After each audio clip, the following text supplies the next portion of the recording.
So I bet you didn't know you could do this to the 2024 High Pivot Norco Optic. Apologies for the clickbait title, but I'm pretty excited about this, and I think you folks will be too.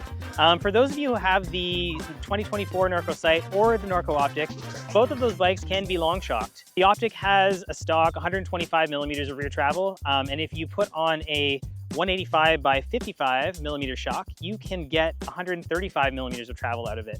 So I'm pretty excited to test this out. I'm gonna do a couple back-to-back laps here at Camp Fortune. Yeah, and we'll see how the bike performs. The Vivid that is on the bike right now is a pretty killer shock. So I think it'll be also a really good comparison to the coil shock. I feel like if I'm gonna long shock this bike, I'll probably get a coil shock for it. Also, special thanks to my buddy Josh for hooking me up with this shock to test out. It's always nice to be able to try before you buy. I'll give you my impressions as I'm riding, and then we'll do a little bit of a debrief afterwards, see sort of like, you know, how noticeable things actually were, and I'll give you my final thoughts. Little butter up the tires before the rock roll. I love that. Oh, soft down there. Holy.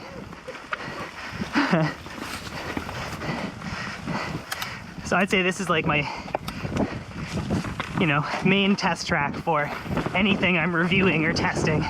It's Brian's trail at Camp Fortune. The climb is short and the trail is quite technical.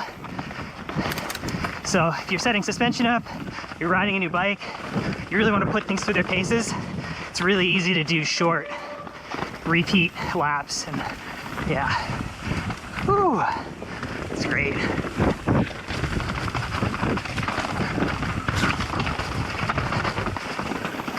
So yeah, right now we got the Vivid on, which I've had the pleasure of riding for the first few months on this bike, and next lap we'll toss on the Super Lux coil.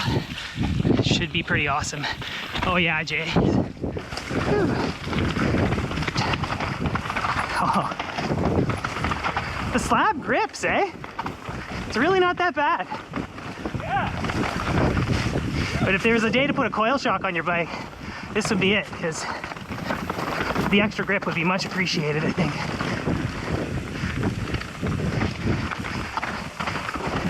But yeah, the roots are slippery, the rocks are fine, the dirt is fine.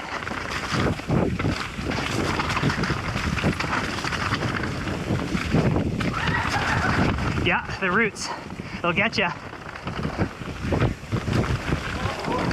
That was scary.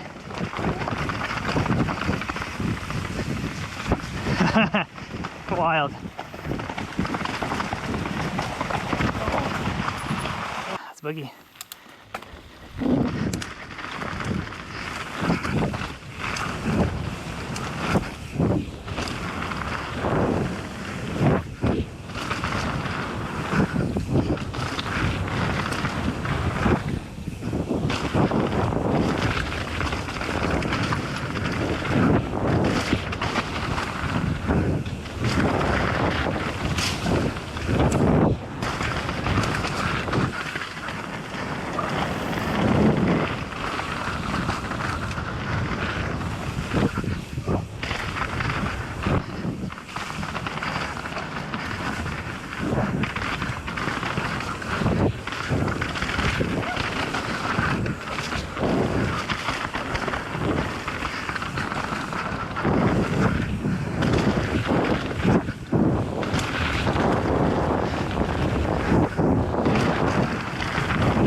This bike doesn't make sense. That's basically like, I do not feel the difference between this and the Sight. I'd have to ride them back and forth, or back to back, because this is bananas. Oh god, it's loose. Woo! Running a somewhat quick rebound in the back. Oh, phew! Wild.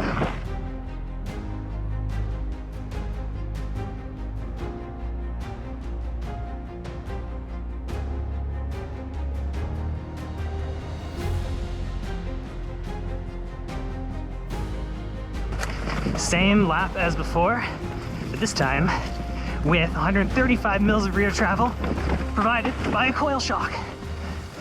Whew. Already can tell in the parking lot that the bike feels pretty cool. Definitely feels deeper, which is to be expected.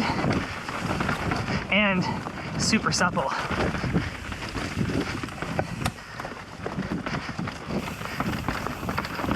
Yeah.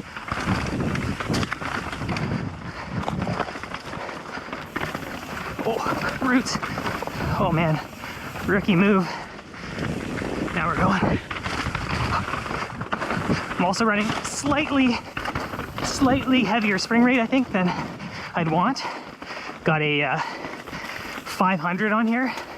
I think I'd probably put a 450, but yeah, overall it still feels pretty good.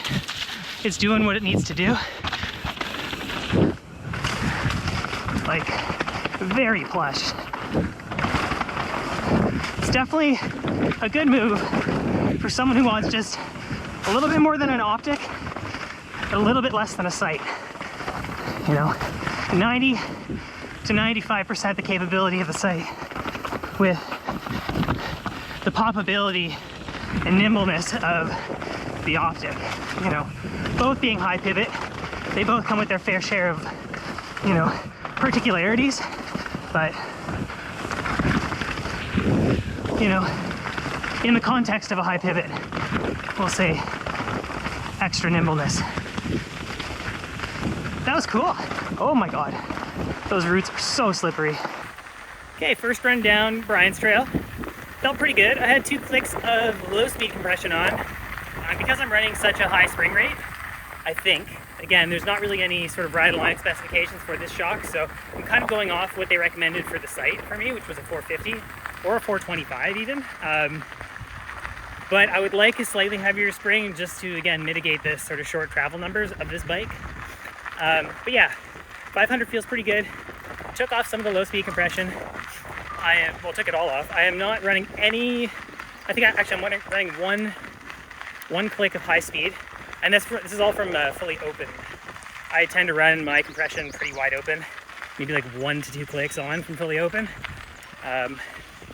Yeah, rebounds fairly quick, and no hydraulic bottom out is activated. This bike I find just doesn't need it. Even on the Vivid, it's kind of insane. Like, you think you're gonna bottom out and it just doesn't. So we'll go do, there's a deer.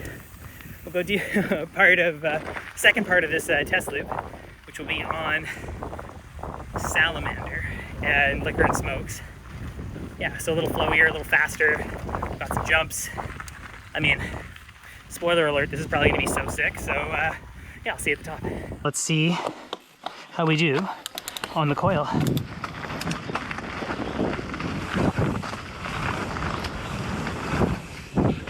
Huh, nice. Sick. Oh yeah, baby. Just a little bit more catch on the landings. It's awesome.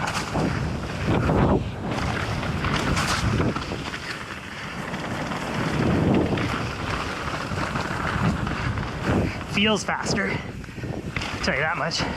Like, the bike carries speed, because the rear wheel just gets the heck out of the way so well.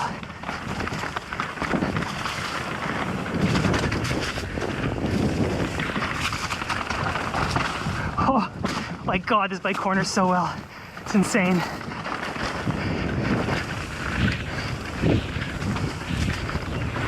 Scary bridge. Nice. I am absolutely floored. Oh my god. Corners like you wouldn't believe. The coil is unreal. It still jumps. Still jumps super good. And it just feels like freaking bottomless. It's like the sight, but like, just like a little bit more get up and go. Oh my god. My foot's gonna cramp up. New shoes. Hang in there, foot. Wow. Unbelievable. Coil for the win. Oh my god. Woo! So sick. Phew! Holy smokes. Ah, that was nuts. Oh.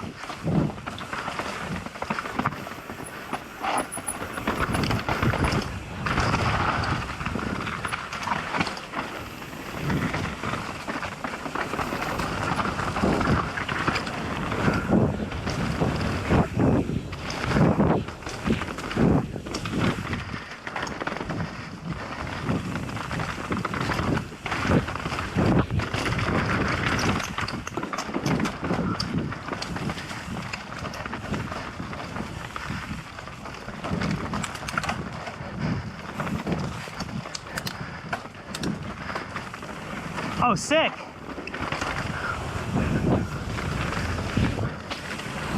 What?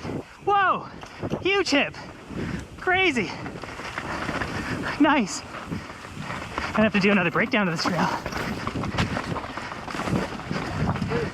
That's awesome.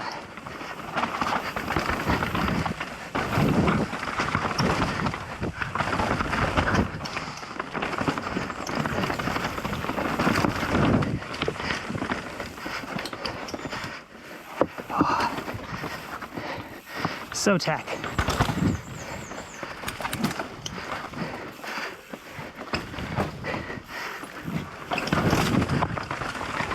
Whew. Yeah.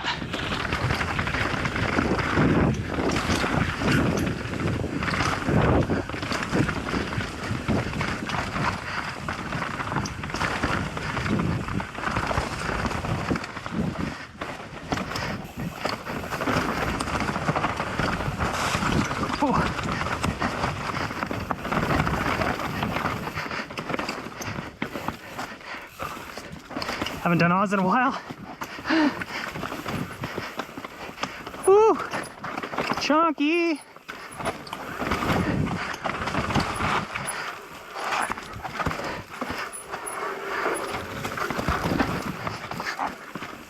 Greasy.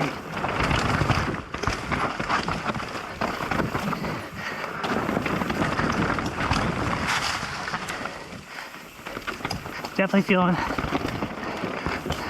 the trail bike now. Coil still feels good though.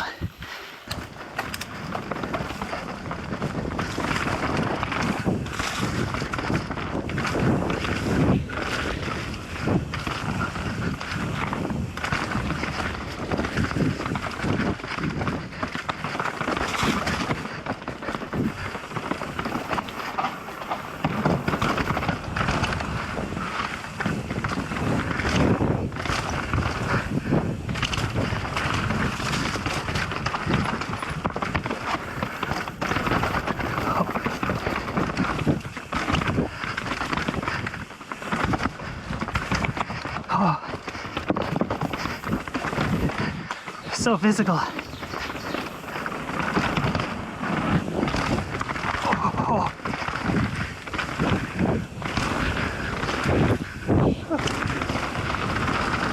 Nice new berm. Thanks, trail crew.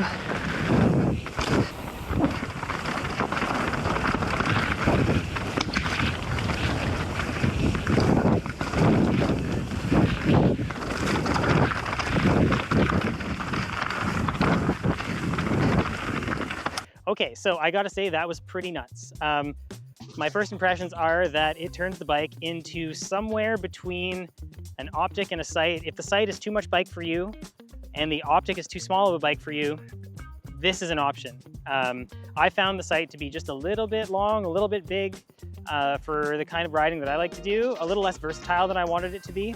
That said, it's still a super capable bike, but with the Optic, you get just a little bit more of a platform to push into and pretty much like 90 to like 95% of the capability of the Sight, especially if you long shock it and put on a longer fork. So I'm running 150 mil RockShox Lyric, and I have it long shocked, so it's 135 millimeters of travel in the back. And that feels pretty darn capable. In terms of weight, honestly, the coil doesn't add a whole lot. The Vivid is a very heavy shock, so I feel like there's probably like a 100-gram weight difference between the two, so that didn't bother me too much, and I really appreciated the extra grip from the coil shock on the climbs. I'm gonna have another couple rides with this, go back and forth between this and the Vivid, maybe see if I can get a correct size Super Deluxe Ultimate to try that too, because that will save actually a bit of weight and maybe make the bike feel a little bit more poppy. But I think I'm gonna stick with the coil because it really does add a little something to the bike, and it really makes it feel a lot more capable, a lot more stuck to the ground, which is really nice. But you can still pop and throw it around and do all that fun stuff. So overall, this has been a really cool experiment. Thanks for watching the video. I hope this helped out. When you're doing these kinds of swaps, please make sure to follow all of the torque spec from the setup guide on the bike website. Like Norco has a great PDF that you can download with all of the torque specs, all of the bolt sizes, all of the hardware sizes, shock size, all that jazz. And this long shocking is authorized by Norco, so you do not void your warranty or anything like that. Please like the video and subscribe to my channel. It really does help out a lot, and I will see you all out on the trail.